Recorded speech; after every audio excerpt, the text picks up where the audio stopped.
On Christmas Eve, the gorillas' offsprings, the creatures, and their older friends, the Copular Sisters, the triplet daughters of their friend and the creatures' uncle Ace, were waiting in the hall of a gorgeous mansion they were staying in for Christmas, waiting to see the Christmas tree. As they waited, Alice, one of the sisters, was telling the young ones about Santa Claus. And then he comes down, and if you leave him cookies, he'll eat them. Then he gives you presents and lots of goodies in your stocking. Yeah, we already know. We've already known about this since we were little, and our parents told us the same thing. Well, did they ever tell you about what Santa gives you if you've been naughty? Ash, please don't. He leaves coal in your stocking. What? At that moment, Izzy came in through the door. Kids, come see what we've done with the tree. In the room, it was all decorated and pretty with a lit-up Christmas tree in the center. So what do you think? It's beautiful, pretty. Better than the trees we ever got back in Townsville. Oh yeah, those old trees that me and your uncles would use when we found in a dump. What? Hey, we lived in a dump, okay? I tried to make the best of it for them when they were little. As everyone continued to admire the tree, there was suddenly a knock at the door. Murdoch, are we expecting anyone? Oh yeah, that must be the surprise I have for the kids. A surprise? I'll get it. Tootie went to open the door, where outside was a man in a dark black coat. Excuse me, is this Snow Hill Mansion? Yes. Are you the surprise Murdoch sent for our kids? Yes. May I please come in? Sure. Tootie let the dark stranger in and led him into the living room. Murdoch, who is this? Oh, you must be Drosselmeyer, the talented toy maker I hired. What? A toy maker? You said you would get Santa. Oh, trust me, miss, I am very good with children and can do just as good as the man in the red suit can. Oh, okay, then may I interest you in some hot cocoa?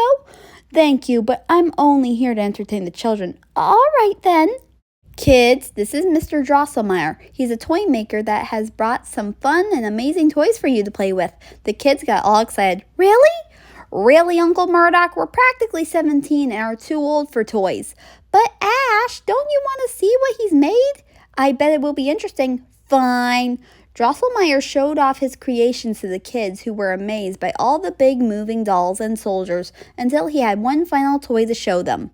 And now, here's a toy that is my gift to all of you.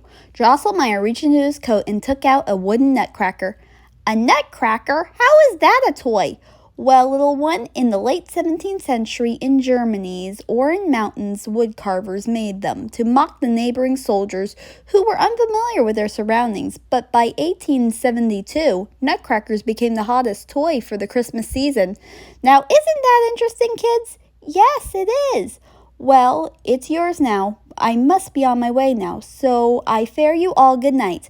Okay, how much do I owe you? You don't have to owe me anything. I'm perfectly well off as it is.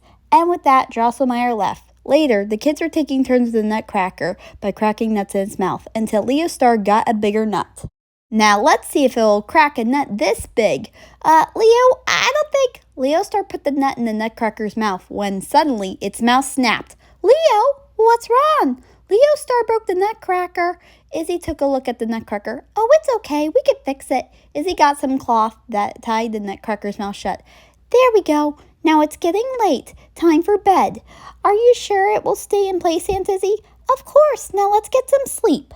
Later, as the kids were being tucked in, Ace went over to his daughters who were sleeping on the floor. You promise you'll keep an eye on them, right? Yes, we will. Okay, good night, girls. Later, after everyone had gone to bed, the nutcracker stood under the tree where it started to glow with magic.